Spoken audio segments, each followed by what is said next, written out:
Those are good. Every year around mid-July to the beginning of August, the huckleberries start to ripen. While we were out there, we also saw tons of other berries. Now I'm going to sit back on my porch and sip my fresh homemade lemonade and walk you through our foraging adventure.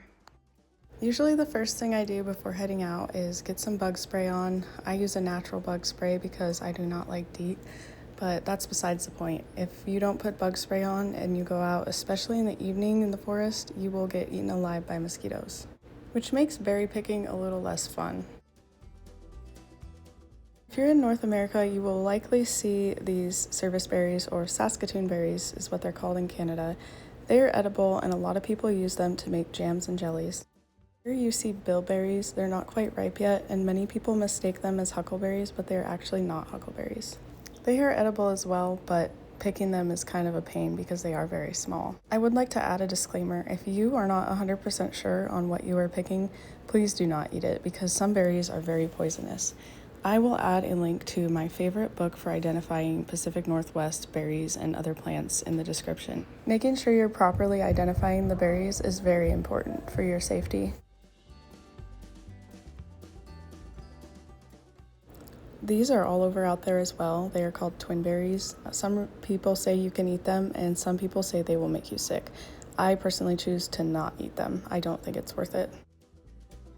These here are called buffalo berries or soap berries, and supposedly they are edible as well, but I've always told the kids they are poisonous because I just haven't always been for sure. There are 4 main berries that we stick to because we do know them for sure, and that is huckleberries, wild strawberries, wild raspberries, and service berries.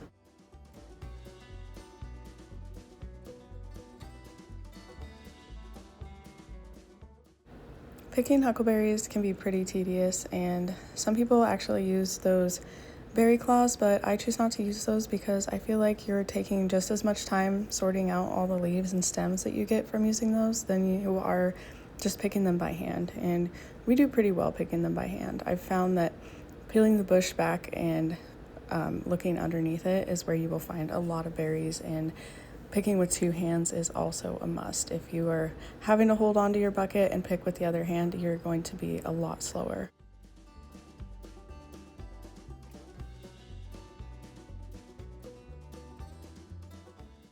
It's such a good feeling being able to walk out our back door and forage for all of these different things, especially the huckleberries. Huckleberries go for anywhere from $60 to $80 a gallon in our area, and while I don't pick them to sell them, I'm so grateful for the opportunity to go out and pick them for my family.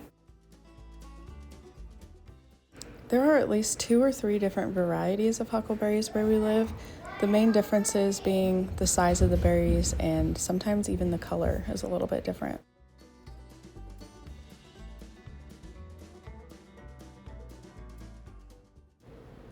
If you look really closely on the ground where you're picking, you will probably find some wild strawberries. These are very easy to identify as they look just like regular strawberries, but smaller. There are tons of them, and they are such a sweet and delicious treat. You may also see these kinnikinnick or bearberries covering the forest floor. They are not usually ripe until fall and into winter, but they are a winter food source for the deer and also an emergency survival food. They are very high in vitamin C. My kids love berry picking, but I only allow them to pick huckleberries, strawberries, and raspberries just because I want to be on the safe side and I don't want them to misidentify any other kind of berry. We've been picking for about 2 hours, and I have probably about a half a gallon. The kids probably have about a third of a gallon, plus whatever they've eaten. I don't eat as many while I pick, but I just love this time of year. It is so exciting. It's so fun to be out in the woods and just picking berries and just enjoying nature and everything.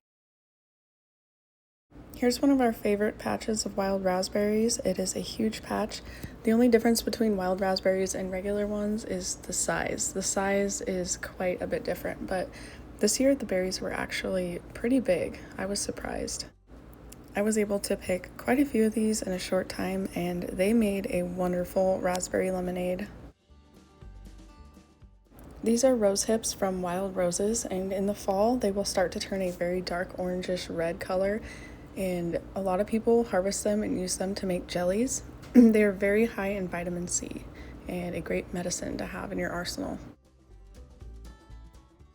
These are some type of red currant. There are many different types of currants in our area. Here's some black ones. Both types of currants have many different uses. This is another one that's great for eating. These are thimbleberries, which these ones are not ripe yet, but they will be red and look just like raspberries. These are some wild elderberries. They have many medicinal purposes. There are many different varieties of these. I believe these are the black sambucas. They are not edible when they are raw, but if you cook them and get all of the stems out, you can make elderberry syrup.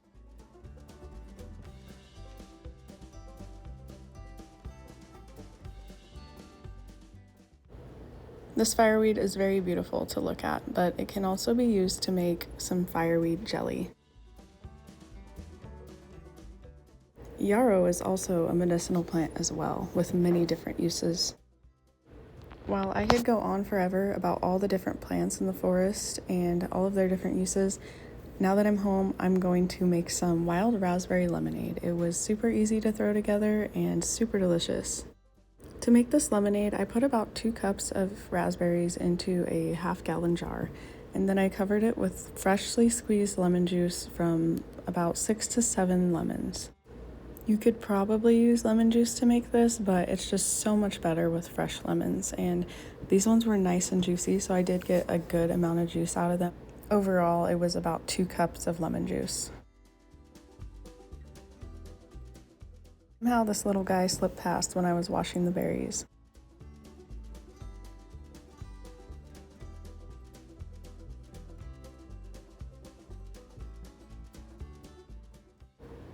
Wild raspberries are very seedy, so you can make jam with them as well, but it does have a lot of seeds in it. Some people also make pies, but again, there's quite a bit of seeds, so I wanted to try something a little bit different.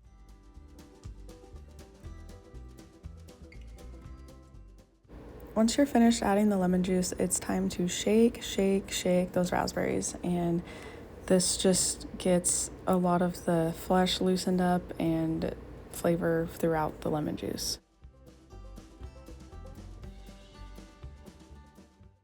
After all of the shaking and getting the raspberry and the lemon juice mixed together pretty well, I added 4 cups of water and gave it a taste to see where we were at. I decided that it needed to be a little more lemony, so I went ahead and added another lemon after this, which brought me up to 7 lemons total.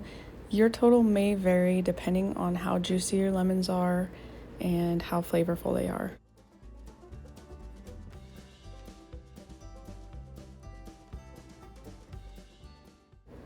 This ended up being the perfect amount of lemons for my lemonade.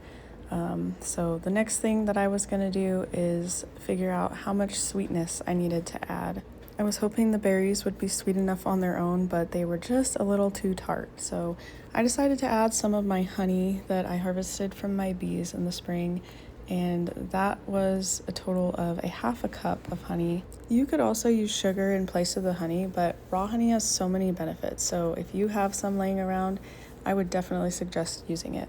It may take a little bit longer for you to get it all mixed in because if your water is too cold, the honey won't quite dissolve as easily, but it just takes a little extra shaking.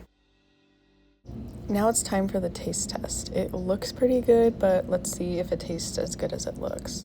It does have quite a bit of chunks and seeds in there still, and you could definitely filter those out if you wanted to, but I wanted to leave them in there to make sure that the juice soaked up all the flavor.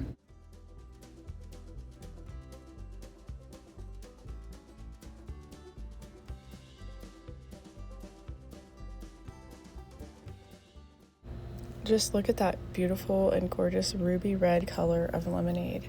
Garnished with a lemon slice, it's the perfect summer drink.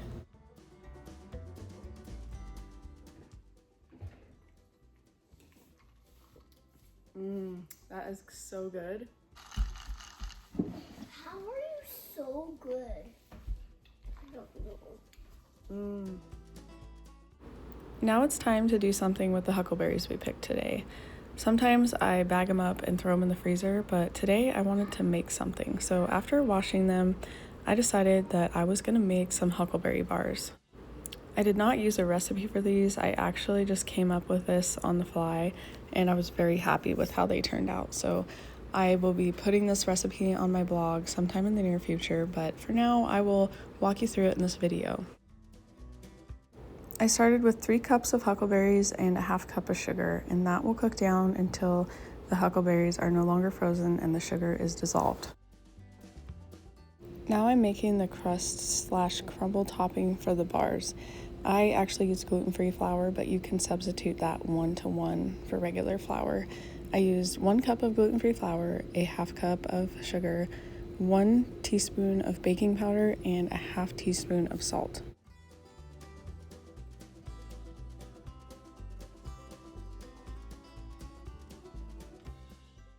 I mixed all of that together and then I added 1 stick or 1/2 cup of softened butter. Then I mixed that into the flour mixture with my hands until it was fully incorporated.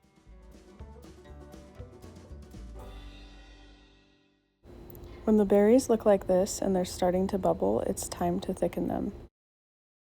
You will do this by adding 2 tablespoons of cold water and 2 tablespoons of cornstarch in a cup and mixing until it's no longer clumpy, and then you'll pour it into the bubbling berries and stir. Once my berry mixture had thickened, I removed it from the heat and laid this crumble mixture in the bottom of a pan lined with parchment paper.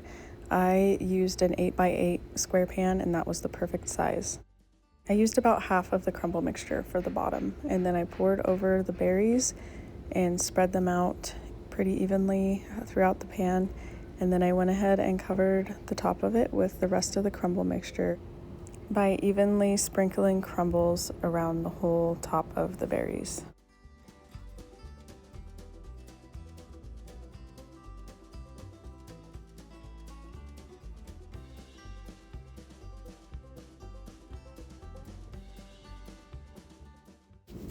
I baked them at a 350-degree oven until they were bubbling all over and starting to turn golden brown on the top.